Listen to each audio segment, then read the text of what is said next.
Hi, I'm Karina, and I did something that's still hard for me to talk about. Have you ever tried to take the easy way out to get out of trouble? Well, in my case, I took it to the extreme and it blew up in my face. I used to babysit for the family down the street. They had a 4-month-old, Emma, and a toddler, Jace. I always felt a little nervous about babysitting, but the first couple of times went pretty well. Emma was a good baby, and well, Jace was wild, but we got along okay. The parents had warned me that Jace was in a stage where he was hitting and throwing things at people, and that I should tell them if he ever got out of hand. One day, I left Emma on the changing table, just for a second, I swear, while I turned around to get baby powder. I heard the most awful thud, and when I turned around, Emma was on the floor. She'd rolled off the table. I've never been so scared in my entire life. Emma wasn't crying, just laying there. She moved her arm, so I could tell she was still conscious, but all I could think was that maybe I'd brain damaged her. Maybe she had an internal injury. I was terrified. She did start to cry then. I picked her up as carefully as I could and rocked her and whispered to her. I started to cry too, thinking she'd never stop. Finally, she quieted down and I looked her over. At first, I was relieved. No visible injuries. Then I turned her over and saw a large bruise on her tiny head. I panicked again. How would I explain this to her parents? They'd kill me. I thought about calling my mom. She'd know what to do. But what if she blamed me? What if I got in huge trouble? Could I get arrested for this? Jace toddled in. He started babbling at me. He didn't say a lot of actual words yet, just dada and stuff, and trying to hit me with a foam sword from his toy box. I was already so stressed about Emma, I couldn't handle Jace's wildness. But then, I got an idea. When the parents came home, I was ready. I showed them Emma's bruise and told them I was so sorry, but that while Emma was in her swing seat, Jace had hit her with one of his toy trucks. The mom looked shocked. Hard enough to bruise? Did he mean to? I don't know, I said. My back was only turned for a second, but the dad started looking Emma over. I think she's okay, I said. She cried a little after he did it, then quieted down. We'll get the pediatrician to look at her tomorrow, he said. The mom glanced at her husband and then back at me. We've been worried about this. We think Jace might have some issues with his development. We kept hoping he'd grow out of it. We've never known him to be violent towards his sister, though. I was scared they'd suspect I was making it up, so I went on. He's done it a few times, I lied. Sometimes he'll come up to her and try to hit her for no reason. And sometimes he just stares at her. I can't explain, but it's creepy. And one time I asked him if he liked his sister, and he yelled, "No!" All of this was just pouring out of me. I didn't know how to stop. My only thought was that I had to make sure they 100% believed Jace was guilty, not me. Why didn't you say something before? The dad sounded horrified. I didn't know if it was normal for toddlers or not. I mean, you said he's in a stage where he hits people. But he's always been so good with Emma. The mother looked truly scared. We'll have to get him into therapy. Thank you for telling us the truth, Karina, the dad said. I left the house shaking. I had lied to them. Now, Jace was going to have to go to therapy, and he hadn't even done anything. They would have taken him anyway, I tried to tell myself. They were already worried about him. But I couldn't escape the guilt. It gnawed at me for days. I could barely eat or sleep. I don't think I can explain how I felt. The next time they asked me to babysit, I pretended I was busy. The next time, too. My mom finally confronted me. why haven't you been taking babysitting jobs?" "I'm too busy with school," I replied. "I saw your midterm grades. For someone who's so busy with school, your grades are dropping. Is something wrong?" "No!" I snapped at her. "Just stay out of my business." The next day in school, I threw up. I hadn't seen it coming. One minute, I was a little queasy. The next, I was running to the bathroom. I kept seeing that awful bruise on Emma's head. I finally took another babysitting gig to get my mom off my back. When the parents came home, I said Jace had tried to hit Emma again, but I'd stopped him. I can't explain why I lied again. It was like the more I added to the story, the more it seemed true in my mind. Jace hadn't tried to hit Emma, but he was always trying to hit me with his toys. And wasn't that bad enough? He probably would hit Emma if she was closer in proximity to him. When I babysat again a few weeks later, I made up a story where Jace had brought rocks in from the outside and tried to throw them at his sister. "So, Karina," the mother said, "we were thinking about putting Jace on medication for ADHD since it seems like the therapy is not making him any better." Without thinking, I immediately agreed and said that it sounded like it would be a good step. But instead of looking worried, like they had in the past, the parents looked suspicious. "Come into the kitchen, Karina," the mom said. "I want to talk to you." I followed her into the kitchen, my heart pounding. She gave a deep sigh. "My husband and I were shocked by what you told us about Jace, so we got a nanny cam. It's in that teddy bear on the mantle." My breathing got shallow as panic rose in me. "Karina," she said, "Jace never went outside and got rocks.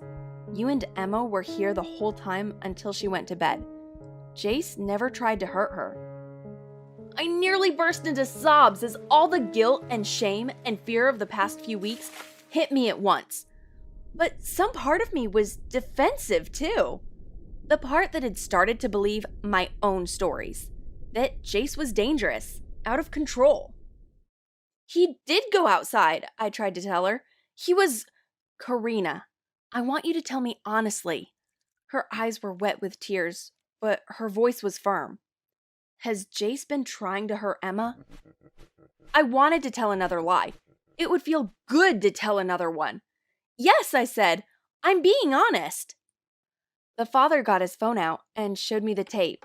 He said that they kept an eye on Jace for the whole day, and they know for a fact that he didn't do anything. I froze. I couldn't reply. They kept asking me why I was lying, and I simply had no answer. I just enjoyed it. I don't remember exactly what happened after that. I ended up at home, and the next day I stayed in bed. My mom kept telling me that everything would be all right, that the neighbors knew Emma's fall had been an accident. But I could feel that my mom was treating me differently. And a few days later, she said she wanted me to see a counselor.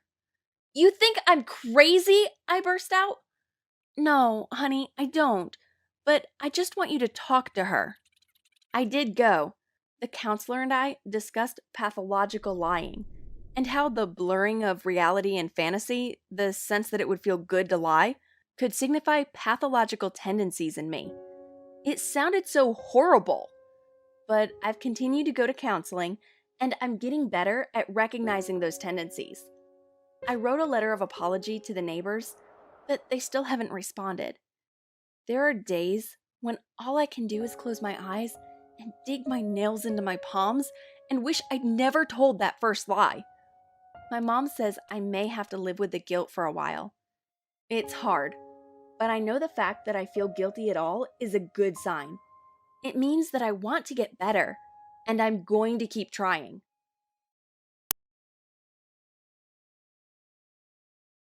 Hey, I'm Danny, and I want to tell you what happened with my boyfriend Jason. I met Jason at a friend's party when I was 16. I couldn't help but notice how hot he was. Girls were hitting on him from every corner. But then he came up to me and asked me to dance. Yes! The other girls looked so jealous their eyes were gonna pop out. The next day, we went out to the movies, but we didn't see much of the film. We were too busy making out in the back row, and oh my God, he was a good kisser. Jason and I started seeing each other like every day. He was so sweet, always buying me presents and sending me texts to tell me how much he loved me. Sounds like the perfect boyfriend, right? Only problem was, Jason could get really jealous. Like, there was one time we went for dinner. After the waiter took our order, Jason told me to stop flirting with him. I wasn't flirting with him. All I did was say thank you. But that was enough to put Jason in a bad mood for the rest of the night. When Jason drove me home, I told him he was being ridiculous. "I'm sorry, baby," said Jason. "It's just, I love you so much. I can't bear the thought of you being with another dude." It was hard dealing with Jason's temper, but I really loved him, so I always forgave him. We'd been seeing each other for about 6 months when we were in the den at Jason's house, playing video games, when this gorgeous guy walked in. Oh my God, he was hot. He was tall, with piercing blue eyes, and he was wearing a soldier's uniform. I mean, Jason was hot, but this guy was on another level.